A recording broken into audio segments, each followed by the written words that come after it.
Ну что ты, Макс Дашковский с города Минска, поздравляю за наступающим Новым годом, братулец!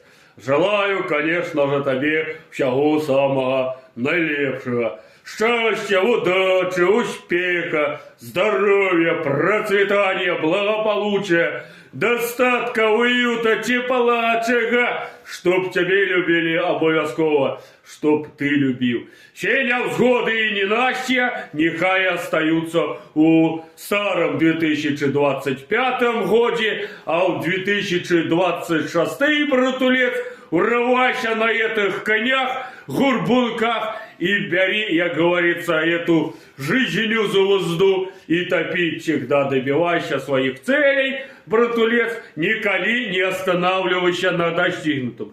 Сянни надо обовязково проводить старый Новый год и встретить новый. Конечно же, накрывай свойскую поляну, по-другому никак. Горомыть, чтоб был пойло, чтоб столы ломилися, ножки их ломалися, потому что Максим празднует Новый год. По-другому никак. Друзей, родственников, веселья, танцы, пляски, чтоб были, конечно же, до утра. По-другому никак. А 1 числа с утра встал, разлупился, и опять можно заливать свойскую горлянку. По-другому никак, братулец. И, конечно же, Олечка, поздравляйте с наступающим новым 2026 годом!